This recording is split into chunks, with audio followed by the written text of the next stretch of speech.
folks. Good morning. Welcome to this episode of Daily Market Update on Tech Investor. Today, I wanted to give you an indication of what is coming ahead.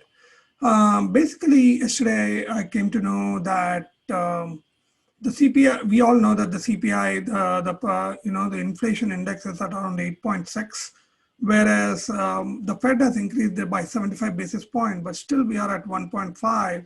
And the federal bonds are giving the interest at 3.3. So at some point, this has to catch up, right? It has to come to 8%. So that means there is going to be more hikes, and also, or there has to be something happening like the Ukraine war stopping and everything coming, and the Fed stopping the interest rates, but which seems to be very unlikely now. So having seen that, so what do we see in the markets? So if you look at the markets, right, I wanted to today give a little bit long-term view. So first look at the SPY. If you see the SPY charts on the screen, what you see here is the SPY started, went up to a down of 362.17, which is like a major angle GAN cycle. It starts at 361, but it didn't go below that, and it went here. So you see here it is starting to go up. But if you look at the Fibonacci retracement, for example, from here to here, it went to up to, you see here, 0.375, but it went and touched that one. To 1 point, the golden ratio, 367, it went even below that. So it doesn't matter, it seems to be going down. But one thing we have to see here is the moving average 200 is right here at 350. And 350 seems to be a psychologically a round number too. So that might be playing in the minds of the traders. So where are we heading now? So what my understanding is, maybe we are heading to the 415 area because it just crossed this 382.49, but it didn't stay there. It hit the moving average 5, which is at 387.39, but it couldn't go to 396. But if you take on the Ichimoku side, which is Ichimoku also, we are having it at the conversion at 395.92 and the baseline at 421.08. So what I'm guessing is at least it should touch the moving average 10. So that is 396. And also it might go to the 417.63, and these things might even come down. So very good possibility of going up to 415. And then getting back to the moving average 200. That's what SPY looks like, folks.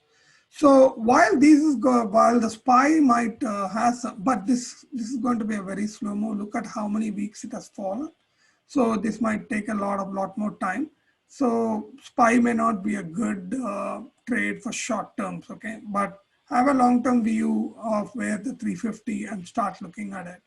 So the other thing which I want to talk about is same thing for QQQ. What happened is the QQQ is also the moving average 200 is here. So all these things are trying to get to the moving average 20, which is around 320, 24, maybe around that range, I'm thinking. And even the Ichimoku 299.78 has not been touched. So that could be a possibility. So 299 is a very good thing for even NASDAQ. So 299 could be the first target for that. And then the IWM. And once it reaches there, we might expect a retracement sometime back to the 263 area and even down, maybe how fast we go down there. But one thing I can tell is moving average 200, this is at the all-time lows.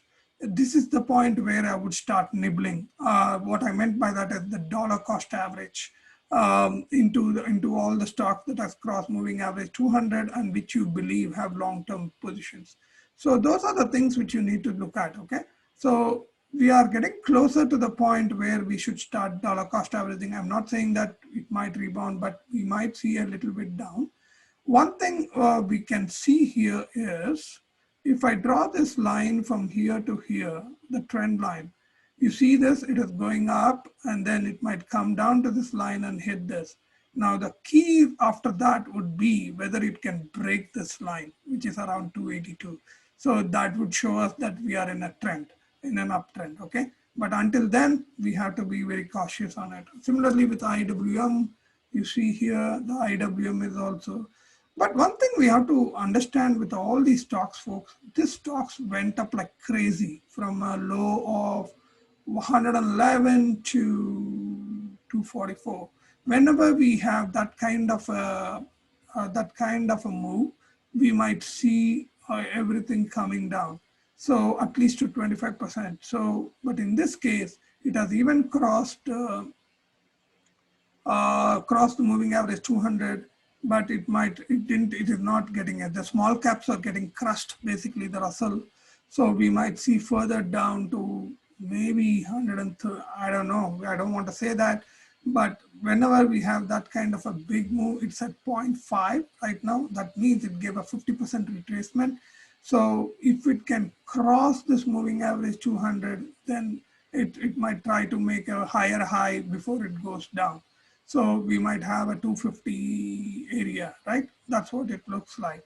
Let's see where it can go.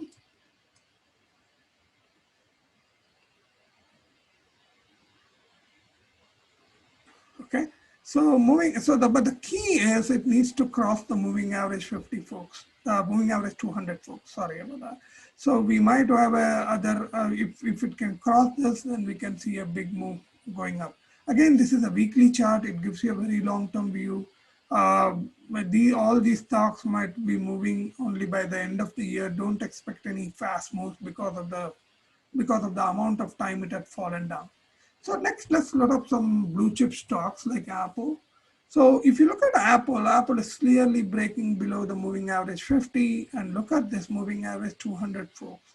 It is somewhere around, it's at 100. So that makes sense. So the Apple in the long term might go to 100. So we might see a drastic fall, and from here we might see. So let's see how it goes. So if we draw the trend line here, from this line to this line, the third, it's looking like somewhere around here.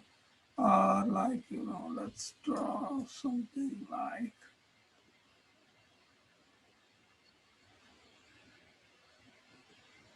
okay. So we are seeing somewhere around here, folks. So that's what is happening here. So we might even see Apple hitting 80. So that looks like a possibility if it is going here, right? So because it broke the previous trend line, which I just deleted, but that's what it is. If it cannot go beyond that, then we are like, unless it breaks that line, we can't see the bottom. So again, these are all the probabilities, folks. I'm just keeping my options open to see where it is. The thing is, it's at 62.5% retracement, and it crossed the moving average 50. Okay, that's what it looks like. Then the next, let's look at Google. Google is another solid. If you see this, it is like it had went up from here and it is here. So we might, this is the next trend line that is drawn here between the two lows, right? Two swing lows. So the next one is it needs to break this and come here. You see here the moving average 200 is around 1773. So around that area, so we might see a lot of another 500 points down for Google. So that's what it is, folks. Again, in my long-term accounts, I've been dollar cost averaging, but what I'm saying is we have a long-term ahead with the interest rates at around 3.36 for the government bonds. So we might see until going to 8, all these growth stocks are going to get a hit. That's what I want to show. Then we talk about Meta. Meta is clearly in a downtrend. It has not, so Meta is definitely below moving average 200 and everything, right? So even the moving average 10 and everything is down. So now the question is, well, where will this take? So from here, if it has to break this line, it's $172. If it can break this line, it can go up, right? So let's look into a deeper dive here. If I draw a trend line from here to here, So we are right at that line, right, today. So will it hold above that line is the question. If it's not, then we are going to see major. But I feel this was the low is around 137 and here it's 154. So this is like, see, it's at the 12.5% retracement, perfectly proposition. And if one thing I would start nibbling for the leap calls for next year would be Meta, because Meta has a very good chance because it's below all the moving averages. And look at this, folks. Even the relative RSI is around 28. So this is also a good sign. So Meta might be, according to the contradiction theory, Meta might be in a good position to go up in the long run. Okay. Now the next thing I wanted to tell about is the Netflix.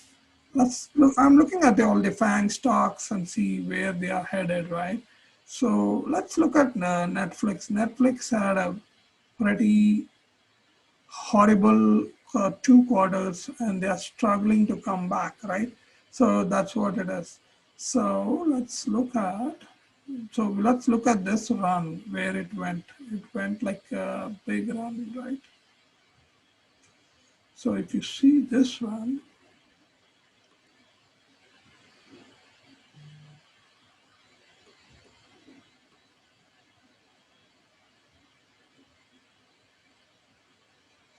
I'm trying to draw the trend lines where it could go. I'm just looking like it's like pretty bad for this one.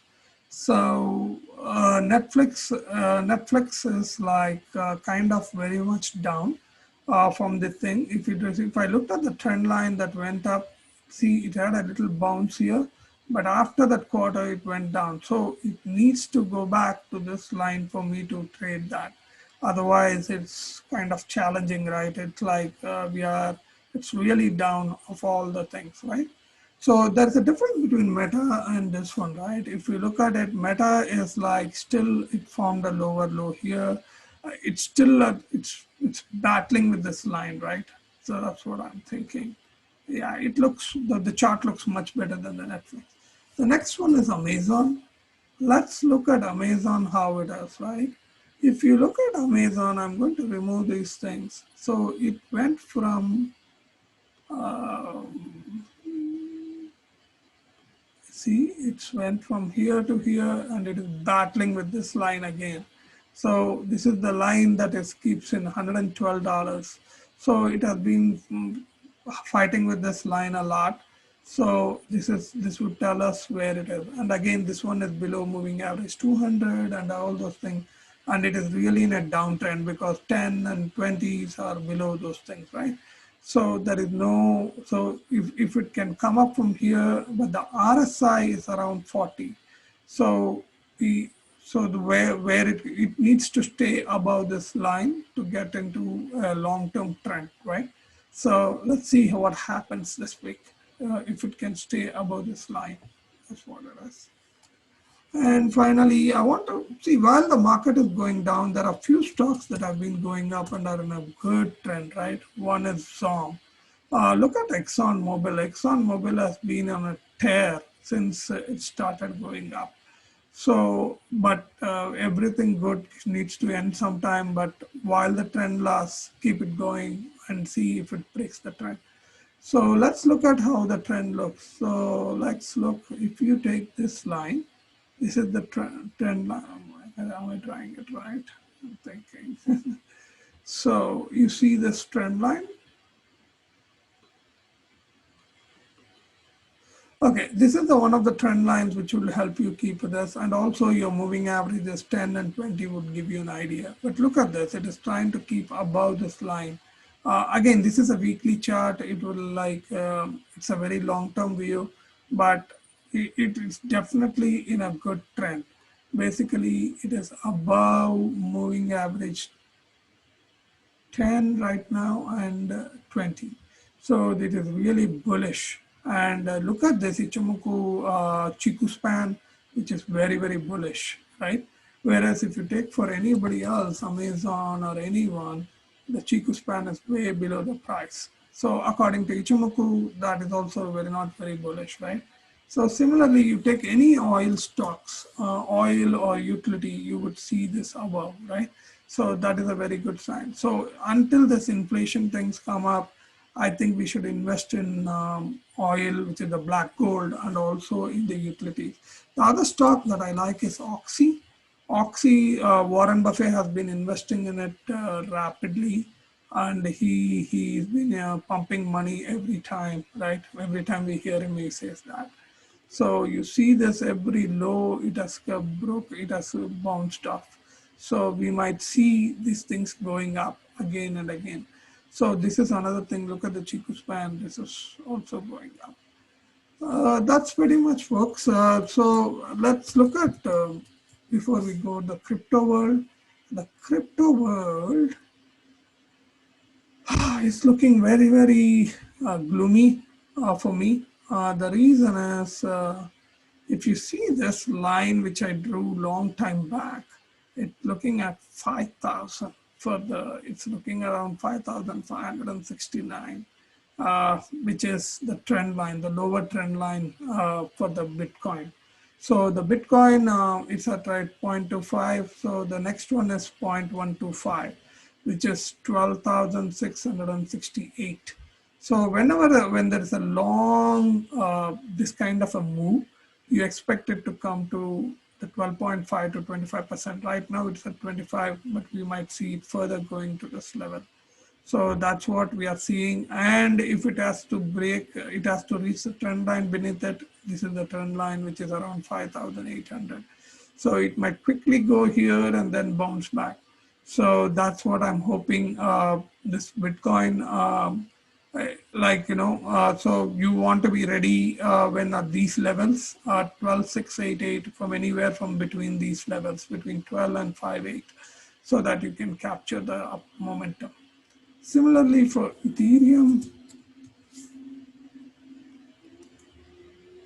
oh, sorry guys.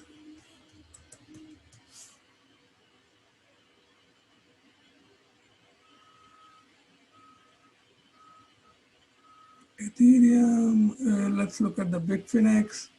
So you see this, what I'm trying to see is where did this guy form a low, right? So where do you see any low? You see here, this looks, let's see, where is the third one coming?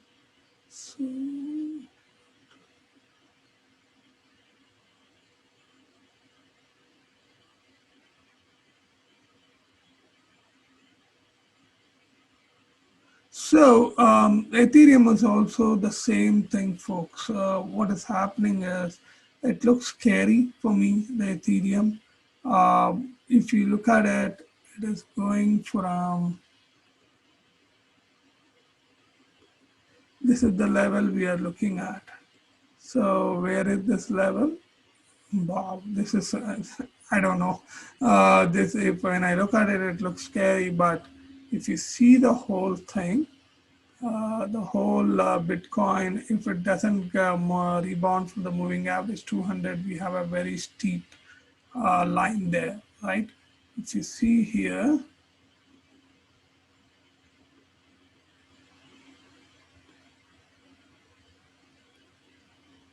so we are having somewhere, so 0.125 is at 699, and the trend line below that is like, but definitely folks, it is going to 700, that's for sure, because whenever there's a big move like this, we expect it to go to the 12.5% retracement to give back all of that before it goes to the higher levels.